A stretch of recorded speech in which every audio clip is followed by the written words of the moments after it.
Look at this film, get it out of our system, and then move on, because we know we're a good football team. This happens every now and then. I mean, you hate to see it happen, and you feel horrible about it, but at the same time, we still have a job to do. We still have the Saints coming in next week, and they're not going to be taking it easy on us because we just got our butts kicked. So we're going to have to go back, get a great weekend.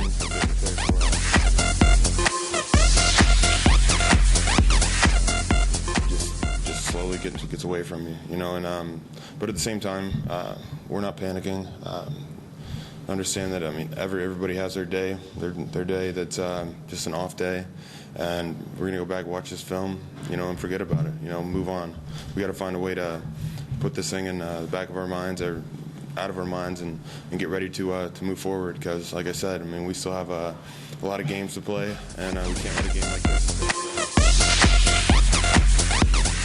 Never say they wasn't ready to play. All types of different situations happen. We didn't play well. We didn't play well at all. We got to come out. We got to get better. We got to be faster. We got to play faster. We got to do a bunch of different things. We'll make the corrections on tape. It'll be easier to do once we get back in tape and be able to have some, non-emotional thoughts about the game right now.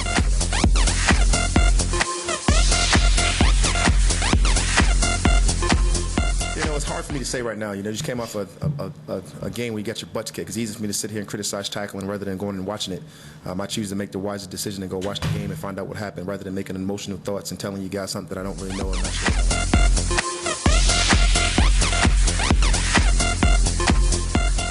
Welcome into the Pewter Plank recap here on Pewter Plank Radio Network, and it's not a good morning to wake up and be a Buccaneers fan, especially because Tampa Bay went to the Bay Area and they got beat down by the San Francisco 49ers. Whipped. They were not in shape against the 49ers. 48-3. It ties a franchise worst in terms of margin of loss for Tampa Bay.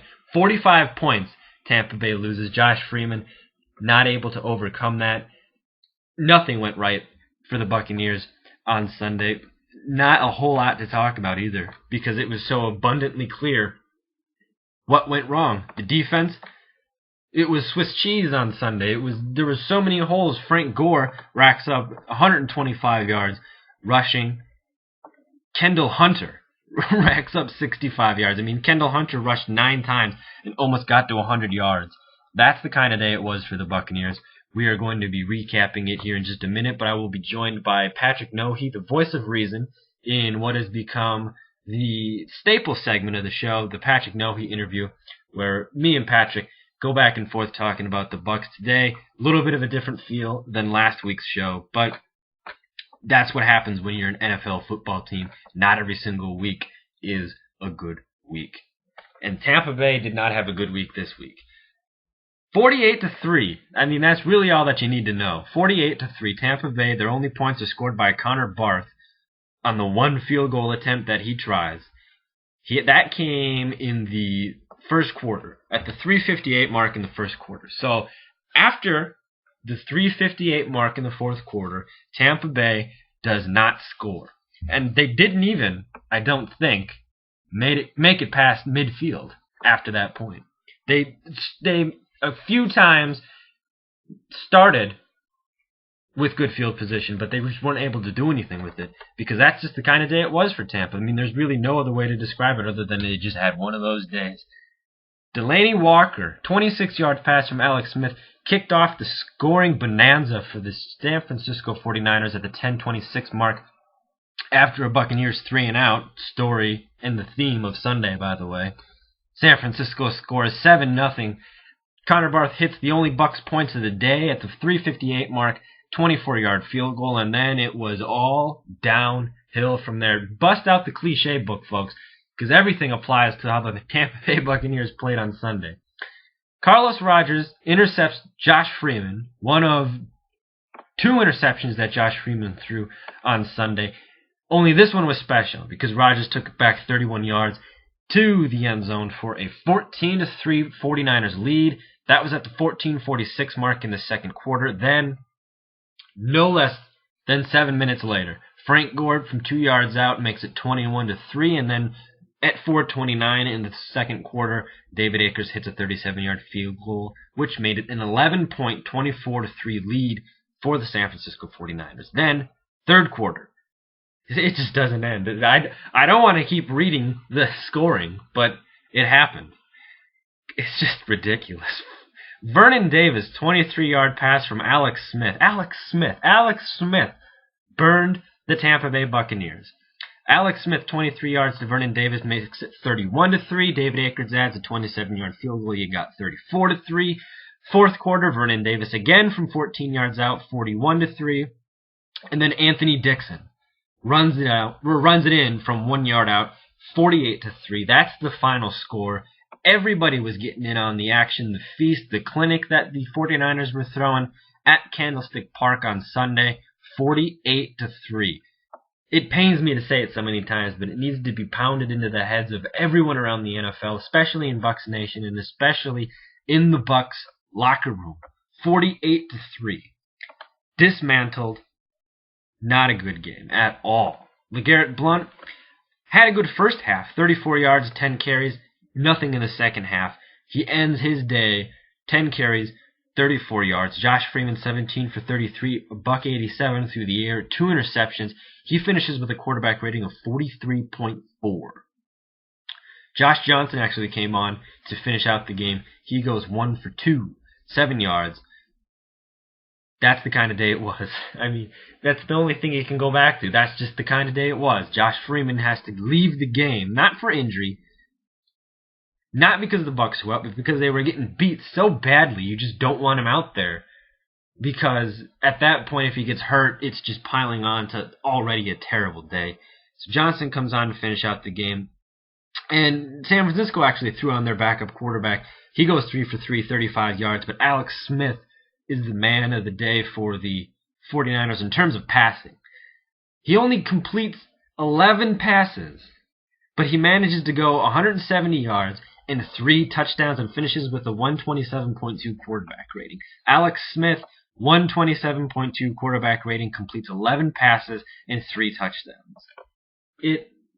So many things went wrong for Tampa Bay. It's beyond words. I'm in shock that Tampa Bay threw out this kind of performance. It was a short week, yes. It was a cross-country trip, yes. But 48-3, clearly we saw the young, inexperienced, immature side of this Tampa Bay Buccaneers squad. But hey, it's still the Tampa Bay Buccaneers, and you gotta love even the ugly aspects of it. Frank Gore, when you say guy of the day, player of the game, Frank Gore fits that category perfectly. 20 carries, $125. He scores. His longest carry was 21 yards, but he had a few that were very close to that. What would happen is Frank Gore would find a hole, and then he would just fire through it. And I was trying to tell myself that Frank Gore was not the same runner as Adrian Peterson, and that Tampa Bay could stop him in the second half, but that didn't happen. Frank Gore, 125 yards on 20 carries and a touchdown. And then something called Kendall Hunter comes in and almost breaks the 100 mark. He goes 65 yards on 9 carries at the end of the game. But that's sort of inflated. But it's also a reflection of how the Buccaneers played, because 44 of Kendall Hunter's 65 yards came on one gigantic run when the 49ers were backed up in their own territory. So that was that. Ted Ginn Jr. It was early in the game, but they ran a trick play where Ted Ginn Jr. had the ball and he was running literally zigzags across the field. He goes 24 yards. It was an omen as to how the day would go for the Buccaneers. In terms of receiving for the Bucs, Kellen Winslow, 5 receptions, 54 yards. Aurelius Ben, 3 receptions for 46. And LeGarrette Blount, 2 receptions for 31. Mike Williams, honorable mention just because he's Mike Williams, 4 receptions for 28 yards. None of those guys get into the end zone. Receiving for the 49ers, not good. The big guy is Vernon Davis. He goes 3 catches, 39 yards, but a lot in terms of how his game related to Alex Smith's. Not a whole lot of yards for Vernon Davis. He had 3 receptions, but 2 of those receptions were in the end zone and they counted for 6. The 39 yards, that's the kind of day it was. There's no other way to put it. 39 yards is all Vernon Davis gets, but he manages to get 12 points all on his own, 14 if you count the extra points. Alex Smith, all he gets is 170 yards, but he himself throws for 21 points when you add the extra points. There was a few bright spots for the Buccaneers. I mean, Mason Foster recovered a fumble that Dakota Watson punched out, but that was quickly negated by Josh Freeman throwing a pick six to Carlos Rogers, and it was also wiped out by Mike Williams' fumble, which was challenged and was questionable whether or not he had possession, but still that would have made no difference whatsoever. It's not like that call gets reversed and all of a sudden you have yourselves Tampa Bay winning 51-48. That had nothing to do with it. It was just salt in the wound at that point. I mean, not a good day at all. Carlos Rogers gets an interception. His goes back for a touchdown. And then Culliver had an interception. His doesn't go back for anything other than 23 return yards. The day for Tampa Bay can be summed up, and it's summed up very nicely in our next segment by Patrik Nohe, editor at thepewterplank.com. But it can be summed up as necessary. And I feel it's necessary because this was going to happen sooner or later. This team hasn't accomplished anything yet. They're 3-1 coming into this game. They're now 3-2. There's a lot of teams that are 3-2, okay? You haven't accomplished anything yet. This was bound to happen. What needs to come out of this, though, is positivity. It sounds difficult to comprehend because you just lost by 45 points. But you have to be positive coming out of this. It happened. It's tearing off the Band-Aid. You know, you don't want to go into the doctor's office. You just wish it was over. But you have to go in anyways. This is the Buccaneers' trip to the doctor's office. It's over now. You don't have to go back unless you do something stupid that forces you to go back. Tampa Bay just needs to avoid doing stupid things, and they don't have to get blown out by 45 points again, and they don't have to be the laughingstock of the NFL in terms of everybody picking them to win, and then they get blown out by 45 points, and then nobody takes Tampa Bay seriously. No less than 5 days after they just started to take Tampa Bay seriously. So positivity needs to come out of this. Raheem Morris is a master motivator. He needs to get this team refocused. He needs to say, you know what? It happened. Move on from it. Now you know what it feels like to get blown out by 45 points. Now do something that is going to prevent that from happening again. Now, Patrik Nohe, the editor of thepewterplank.com, is going to be joining me next. This is the Pewter Plank Recap on Pewter Plank Radio Network. Keep making noise! Keep making noise! Yeah! Here we go now! Here we go now! Here we go now! Welcome into segment number 2 of the Pewter Plank Recap on Pewter Plank Radio Network. Talking with Patrik Nohe here, the voice of reason on thepewterplank.com, ringing me in from my outrageously angry rant about the 48-3 loss by the Tampa Bay Buccaneers at the hands of the San Francisco 49ers.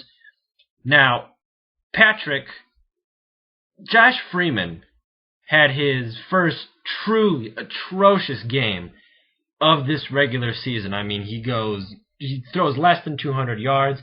He doesn't complete more than half of his passes. He throws 2 big-time interceptions. What did you see out of Josh Freeman that troubles you or doesn't trouble you? Or how would you analyze his game today where he wasn't able to lead the Tampa Bay Buccaneers to his 10th come-from-behind win in his short career? I think that there were some signs earlier in the year. He's made some questionable decisions in the red zone himself. He's kind of thrown into coverage a number of times. He's coming close already, through the first 4 games of the year. He was to his interception total from last season. So, I think maybe as a young quarterback, he is becoming a little overconfident at times. And he may be trusting what he's seeing too much or, trusting his own arm and his own ability and sometimes his own receivers too much. A couple of the throws he made that were bad today, they looked a little worse than I think they really were. In particular, the Carlos Rogers interception, he really more made a great play on that than I think it was a terrible throw from Freeman. I wish that there had been a camera angle so that people could have seen what it looked like to Freeman when he released the ball, because I'm sure he was looking at a corner who was running with his back turned to him, and he never expected he was going to get his head around to be able to make a great play on the tight end. But, I mean, they did start to seem to get into what the Bucs were going to be doing. They certainly defensively game planned very well. Josh Freeman's going to have a bad afternoon, but I think that he did some things better than he's going to get credit for. And, like I said at the beginning, it's never as good as it looks. It's never as bad as it looks. So, it's his first really bad game, but, he's had many, many good ones, and I don't think Bucs fans should have any reason for their confidence in him to waver. Yeah, and that's a good point because Josh Freeman, I wrote about it before the game. There's going to come a time when he's not going to be able to lead a comeback win, and that turned out to be today. Now, let's talk about the defense because the guy on the other side of the football, Alex Smith, by the numbers, didn't have a good day, but he didn't have a bad day. He goes 11 for 19, 170 yards, and 3 big-time touchdowns. Why did this happen to Alex Smith, Patrick? I think Alex Smith is a better quarterback than he's been given credit for. I mean, he's had to undergo quite a few coaching changes, and Jim Harbaugh seems to be a pretty good quarterback guru, so I think he's getting Alex Smith's best football right now. And, I don't think they asked too much of Alex Smith. I mean, Frank Gore had a great day running the ball. I think they had nearly 200 yards rushing. I mean, they kind of dictated the tempo without Alex Smith having to be the ringleader. And he was very good when he was asked to do. I mean, he was opportunistic when he needed to be. He put some good balls in there. I think that he deserves credit for having a pretty good afternoon. I didn't expect him to be the one that came out of this matchup looking the best, but, I will tip my hat to him. I think he had a good afternoon, and, he outplayed Josh Freeman today. Now, where the Bucs stopped, and I used stopped in the lightest of senses, but when they stopped Alex Smith, they got torched by Frank Gore and Kendall Hunter. What happened to the Bucs defense that allowed Gore to go $125 and Hunter to go 66 yards and basically won the series? I don't know. I found a bunch of interesting things as I was watching, and I'm obviously going to go back and try to watch a little bit more closely and do a little bit more of an analysis. First time through, you don't always see everything, but I mean, just from things like the way that the defensive front four was even lining up. I mean, there were a number of times where they were just positioned in weird spots, leaving large chunks of, like big gaps between them. And, obviously San Francisco has a pretty talented line, and they were doing a pretty good job of attacking those spots. I mean, I thought the Bucs actually kind of just gave them a few things a couple times based on how they lined up. Probably a more eloquent way for me to put that. I'm just kind of trying to think back here. But more than that, I just, they over pursued sometimes. They just seemed undisciplined. And, I think that kind of goes back to what some people have been talking about earlier in the week about how Raheem Morris kind of like seemed to play almost reckless at times, and that kind of caught up to him today. But, there's a lot of things I think that they're going to be able to work on and that are fixable. I mean, there was one play I was laughing, watched it with a former Pewter Plank alumnus, I guess we'll call him. And we were watching Dakota Watson come upfield on a pass rush, and he comes up like 9 yards, and, then starts turning the corner. And it was a great pass rush, but I don't really know too many plays where a quarterback takes a 9-yard drop. So it was just like, you kind of got to start to play a little smarter here. And they just, a number of ways I think the Bucs didn't really help themselves. And San Francisco gives them credit, like I said earlier. They played a good game, and they have a great rushing attack. Frank Gore is good for a reason. So, Bucs, they're going to have to regroup. But like I said earlier, too, I'll also say that they didn't have a full week to really prepare. And, that flight will take it out of you, too. So I'm sure it's probably going to be a long flight home also. But, they'll have better days. They're a young crew. I just, as long as this loss doesn't stay with them in a bad way, I think they're going to be all right. Now, I'm going to talk about Gerald McCoy in just a second, but was there anything positive to take away from this game? I mean, there was the Dakota Watson fumble recovery, but that was quickly negated by Josh Freeman's pick 6 that he threw to Carlos Rogers. But did you see anything that was remotely positive that the Bucs can take away from this game? Yeah, there were things here or there. I mean, I continue to believe LeGarrette Blount will have a big season if he's utilized correctly, but like we've talked about before, I don't necessarily know that that's in the passing game. There were things that, they did well. I mean, when if you were to grade out the team, there are going to be guys that obviously had good contributions and, did grade out well. But as a whole, there were a lot of things that, were pretty disturbing. I mean, there's not a whole lot that you're going to want to hang your hat on. There aren't really moral victories in the NFL. So at this point, the Bucs are past that anyways. I think that this is one where they need to just acknowledge the fact that they got whipped and they need to kind of drop the attitude that they've accomplished something already and get back to basics and, kind of get hungry again. And I'm not saying that they weren't, but, I think this is going to definitely sort of relight that fire a little bit. Now, this may or may not have attributed to the loss and the severity of the loss, but Gerald McCoy left the game in the first half on a play where it looked like he rolled on his leg or his ankle where they got pinned underneath him. He came back out in the second half on crutches and a boot on his ankle. How much of a blow to the defense will Gerald McCoy's loss be if he's lost for X amount of games, with games against the Saints and the Packers and the Bears coming up? Well, a lot of that depends on how healthy Brian Price can stay, because I really believe Brian Price is a very, very talented kid, and I think he's going to be able to do some good things for this Bucs defensive line down the road. But, there's going to be obviously some increased stress on him. He's going to have to be in the game a lot more now with McCoy out. It does look like he will be out for some time. It's going to definitely sort of put a little bit more stress on that line. I've never been that high on McCoy. I think he's overrated, to be honest with you. I don't think that it's going to obviously be good for the Bucs to lose him, like I said, but I don't know that it's necessarily like kind of grievous blow that maybe losing a couple of the other key defenders on that unit would be. But we'll see. I could be completely wrong. He might really be a much bigger linchpin than I realized, and I could be crow, but to be honest with you, I think the Bucs are going to be able to move on, and I think a lot of the things that they had go wrong for them didn't come down to the fact that Gerald McCoy wasn't in the game. I think it had a lot more to do with the fact that they were making mistakes, and San Francisco was executing well. Now, sticking with that question for a little bit longer here, let's say McCoy is out for the next couple of weeks. Do you see guys like Adrian Claiborne or Michael Bennett, or like you said, Brian Price, stepping up, and how big do you see them stepping up? Or are they going to be more of a sort of in-between before McCoy comes back and then they get the gears going like it was previously to the 49ers game? Well, I guess this is where we're kind of going to see just how Raheem Morris is earning his chops running the defense, because, if you have an inadequacy along that line, if they really are going to miss him and they're not going to have anybody that's going to be able to fill that role, then it's going to be up to Morris to start scheming to, sort of help with that, to supplement some of that, and we're going to, I think he's capable of it. I think that they're going to be able to do some things. I think they're much better with their linebackers as pass rushers than they realize. And, they might have to do some different things to stop the run. They might be relying a lot more on the secondary to hold down some things in man so they can bring a safety up into the box. There's a lot of things that they're going to have to try to adjust. Yeah, as I'm talking about this, yeah, it could be an issue, but I'm of the belief that somebody will be able to step up. I think they've got some talented guys there, and like I said, I'm not knocking on McCoy. I think he's going to have a great future, but I don't think he's there yet, and I think he's been given a little bit too much credit before accomplishing a whole lot.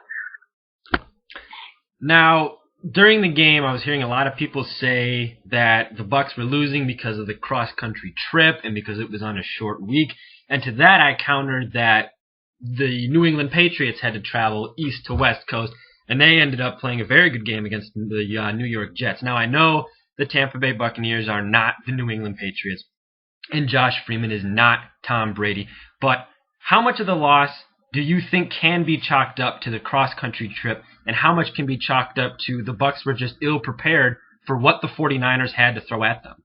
Well, I think what people need to realize is, I do think it was a much bigger impact having a short week and having to go cross country than we really realized. But I've seen the Patriots get whipped. I've followed them maybe a little more closely than people realize. For other reasons over the last decade or so, and they're a great team. They've got great preparation. They've got a Hall of Fame quarterback, Hall of Fame coach. They get things right even on a short week. They can usually compensate. But let's not forget the great teams like the Steelers, the great teams like the Patriots.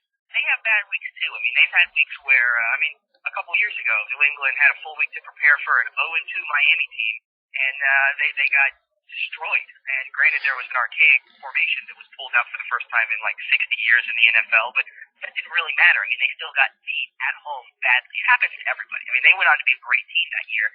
It happens to everybody. You have to be able to just kind of wipe it away, learn what you can from it, and, continue on. But I do think that going across country and not having a full week to prepare, and especially with a young team like the Bucs, where you don't have a ton of veterans like New England, who have had experience on a short week, who know what they're looking for, and who can install a lot of information in a very abbreviated period. I think I caught up to them a little bit this week. I mean, I don't necessarily know that the experience level on the Buccaneers offense and defense was such that they were going to be able to not have a full period to prepare, to install what they needed to install, and to really break down film. And, that's unfortunate, but you got to deal with the hands you're dealt in the NFL, and they couldn't do it this week. It was a bad week. Now, I want to forget about this week, and I know we can't, but it's going to be tied into next week no matter how much Bucs fans don't want it to be, because Tampa Bay had a chance today to go into a matchup against the New Orleans Saints 4-1. They don't have that opportunity anymore. Now, what do you expect out of Raheem Morris next week moving forward? Now, because I'm not one to jump down anybody's throat and call for his head after this game. I think anybody that does that is being way too serious about this loss. I mean, it was not fun, but nobody's getting fired over a 48-3 loss. But what do you expect out of Raheem Morris moving forward, not only against the Saints, but I mean against the Bears, against the Packers? There's a matchup against the Texans team that is looking very good. What do you expect him to do with this young team moving forward? Well, in some ways, and, again, I say this all the time, but I could be dead wrong here. Maybe we'll look back in, 5-6 weeks at this loss and say this was somewhat of a blessing because, it was a tough battle already, and the way that the team lost, he was able to turn that around and use that as motivation because obviously, the Bucs just lost some of their glimmer. I mean, if they were reading their own headlines, they're not going to be so good anymore. And I think that he's going to be able to get the team to buy into this underdog concept a little bit more and say, hey, they think that we're a joke. They think that we're the team that didn't arrive this year. They think that we're the ones that they prematurely crowned. We got to show them. We got a tough stretch coming up. We got to, get this thing together. We got to get this thing moving forward. And we got our backs up against the wall. Like the season could fall apart over this stretch, or they could really rise to the challenge and show that they're moving up to be the cream of the crop in the NFL, especially the NFC South. So I mean, we're going to kind of get an idea. I mean, like the team we saw against Atlanta, yeah, that team looks like a team that's going to compete for a long time against in the NFC South. The team they saw today, not so much. So, which team do they want to buy into? And I mean, obviously, Raheem Morris is a master motivator. He's going to be able to pull what he needs to pull from this, and he's going to be able to get the team to buy into what he wants them to buy into. And I think he's going to be doing some of his better work here if he's the coach we think he is.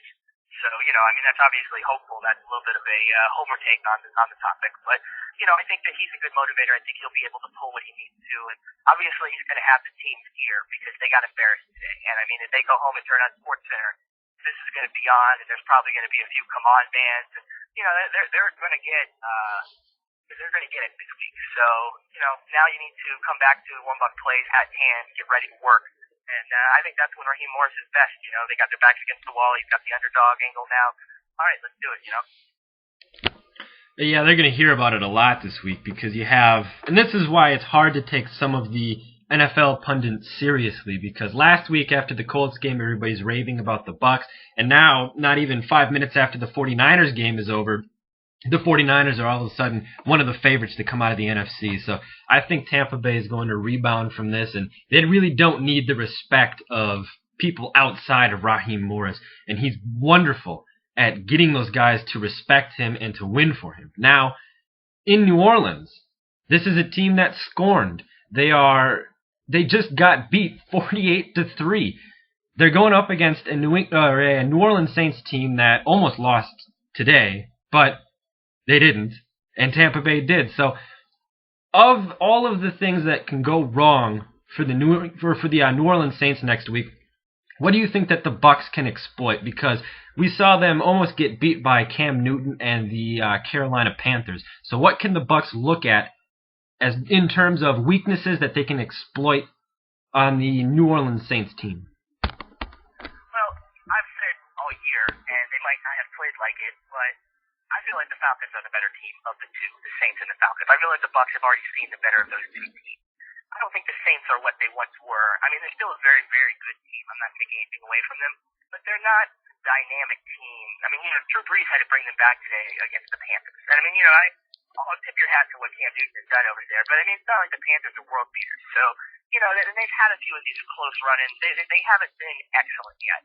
And the other thing you got to remember is the Bucks have won the last two times they went there. They won in a 3-13 year, and then they obviously won to finish the season last year. So, I think that the Bucks have confidence they can win. It's not a matter of, what do we have to look for to exploit. I think the Bucks will come in and say, we're a good team. We believe we're a good team. It doesn't matter what everyone else thinks. Let's do our thing. Let's execute our game plan, and, we should be okay. And I don't mean, I want Olsen to be so, rigorous that he's not going to try to attack weakness. All I'm saying is that the Bucks have confidence they can win there, and I don't think it's a matter of is there anything in that Mighty Saints armor that we can exploit? Is there some chink there? No, I don't think it's like that. I think it's more, the Bucks have confidence. They've won there the last two times they've been there. They know that this is a Saints team that maybe isn't as strong as they were 2 years ago last year. So, I think that this is a week that the Bucks can definitely pull a win, and I think they can regain a lot of confidence. And it'll just be funny to see how much things swing in 1 week if they can pull off a win next weekend, because then all of a sudden they'll be the NFL darlings, and it'll be an aberration what happens today in San Francisco. Now I want to kind of go off on a tangent here. It's Buccaneers related, but it's not quite related to the game that took place in San Francisco. But before the game even took place, the Bucs were in the news that they were fined $250,000 for contacting their players during the lockout. And it turns out that Raheem Morris made phone calls to Aqib Talib when he was facing his assault charges, and even for contacting Kellen Winslow to congratulate him on the birth of his child. But is that $250,000 fine a bit stiff for what it ended up being 16 minutes of conversation with your players during the lockout? And how much of a testament is that to how connected this team is, that even with a $250,000 threat, Raheem Morris doesn't even flinch at contacting his players, even when he's told not to? Well, obviously, you can see with just the way the team talks about Raheem Morris that he is beloved by his players, and, he's one of the more highly thought of coaches, players coached by some standards in the NFL. His players have his back, and I don't think it's a mindset in that locker room that, it's him and it's us. I think it's just a unity group there. It doesn't shock me that he would reach out and want to, on a personal level, connect with these guys. And he talks about all the time that he's not a college coach, he still believes that, improving people as human beings as well. And, that's a Dungeon concept. And, I buy into a lot of Raheem Morris as just being a very bright, humanist kind of coach.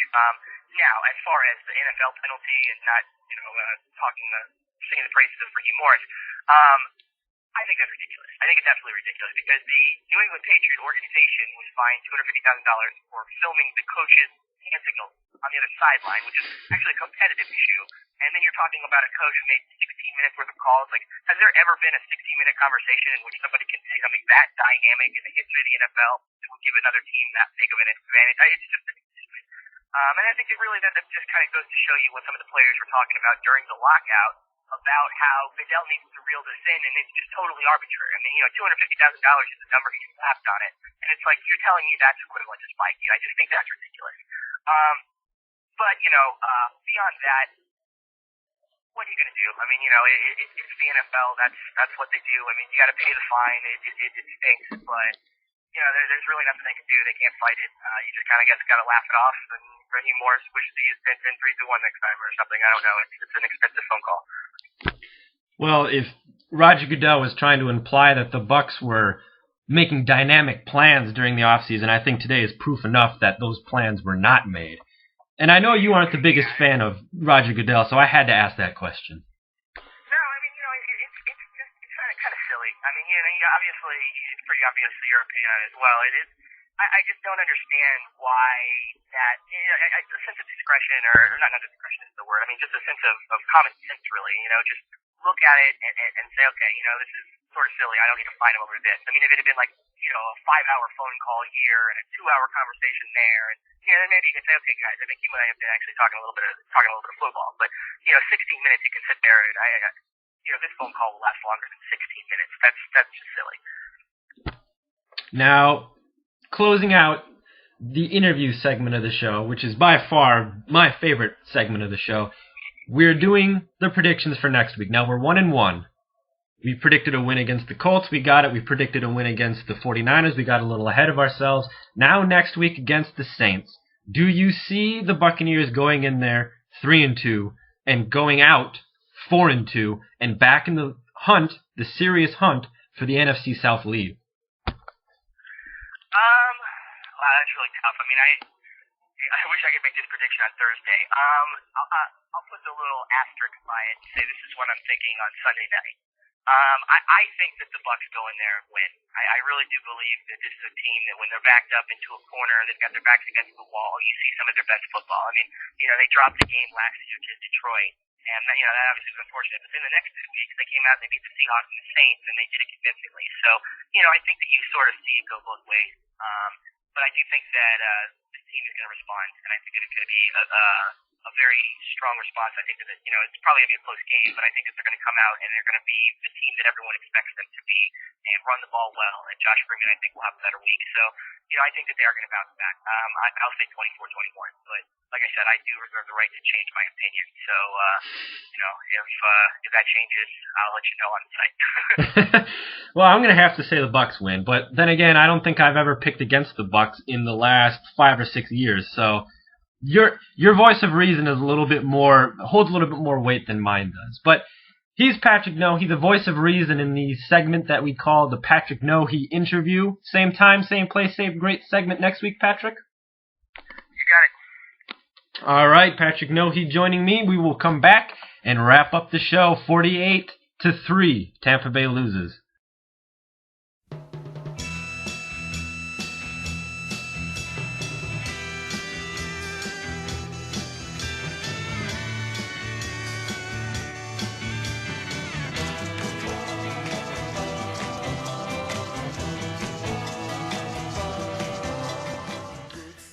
Welcome back to the Pewter Plank Recap on Pewter Plank Radio Network. Recapping the show.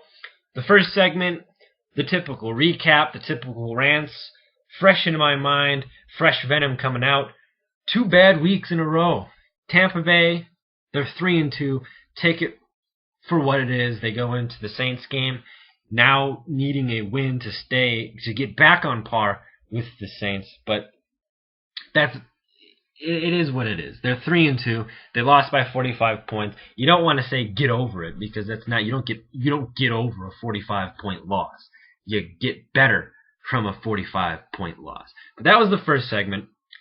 Recap and rants by me, and then the voice of reason comes into the picture. Patrik Nohe, the editor of thepewterplank.com. We chit-chatted about Josh Freeman and his first bad game of the year. We talked about the defense.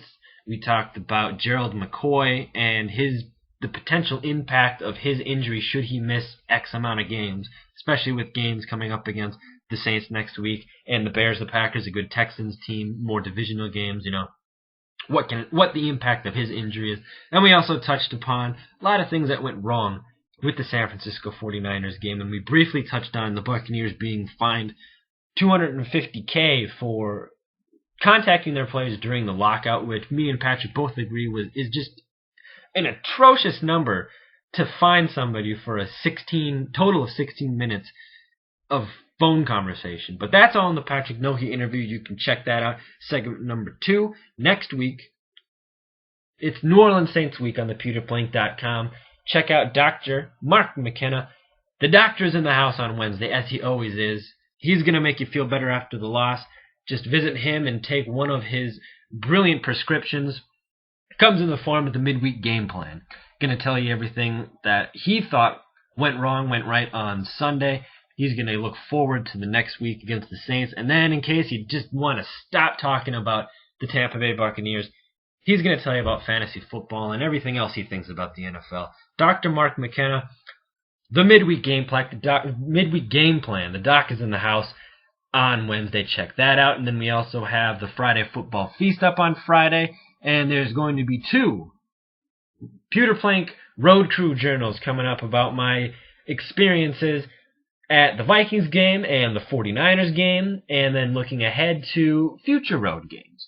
So a whole bunch of things that'll take your mind off of the loss to the San Francisco 49ers, 48-3. Look ahead.